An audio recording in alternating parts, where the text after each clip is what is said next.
There might be a workable reconciliation between young Earth creationists, YECs, and believers who feel compelled to accept a 4.5 billion-year-old Earth.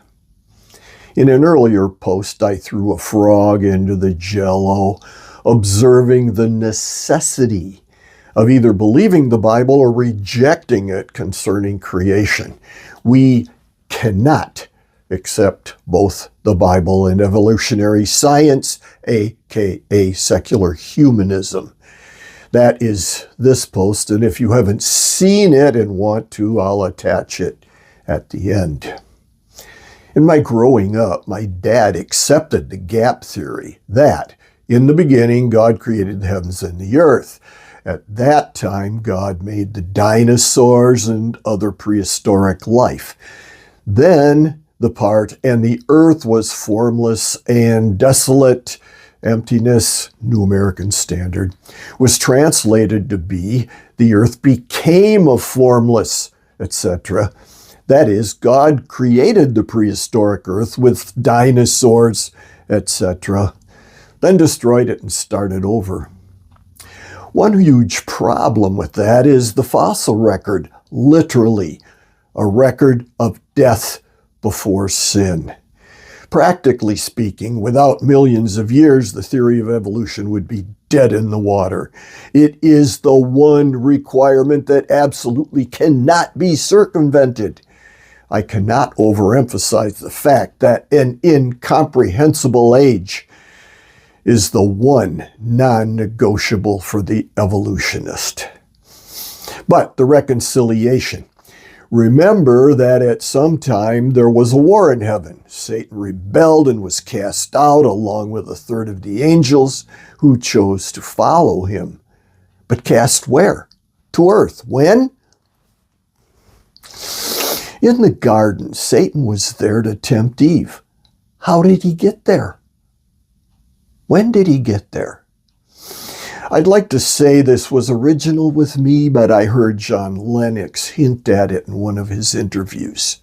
This: perhaps God created the heavens and the earth, brought the space-mass-time continuum into existence, and sent Satan and his angels there to a dark, formless mass floating in space. Then billions of years later, he made that mass into something suitable for man and created man and woman. He wanted a creation in his image with a capability for love, which necessarily included a free will. Satan and his angels were already there, so man would be tempted and be required to make a choice, serve God or serve Satan. Those whom he would keep for himself, that is, Jesus, would be the ones who freely chose him. So the earth could be 4.5 billion years old, but not formed then as we have it now, and with its only inhabitants being spirits, Satan and his angels, until creation, as we know it, started and completed about 6,000 years ago. For that argument, keep watching.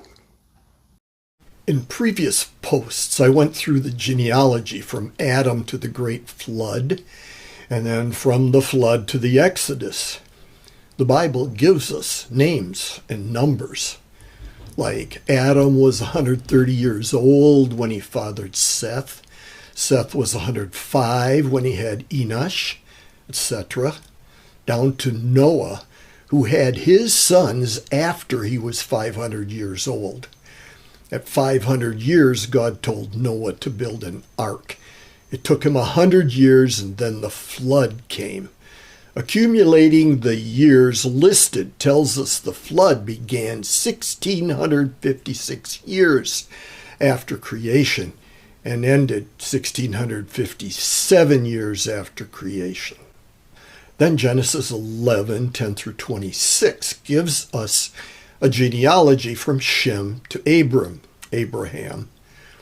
Other passages shown here continue to give us accumulated time up to the Exodus. Now we're getting into the area of archaeology. The traditional date for the Exodus is around 1450 BC.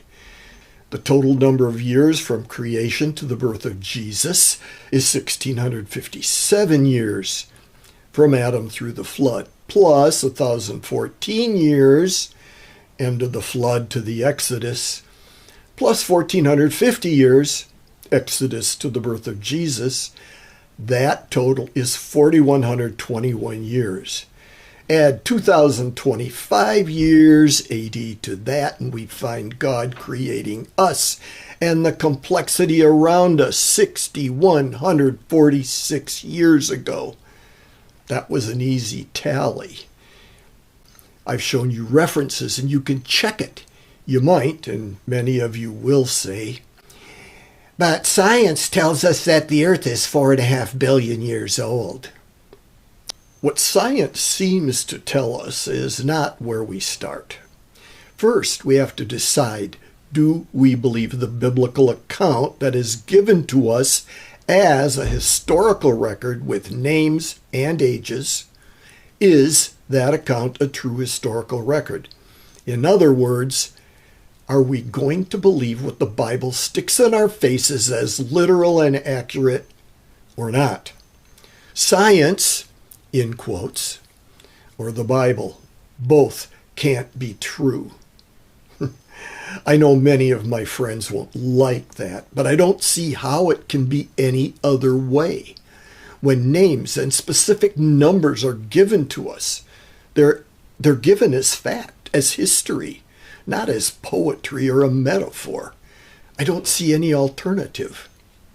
We believe what is given to us as truth is true, or we don't believe it. The Bible and isochron dating of the so-called geologic column can't both be true. Thus, we choose.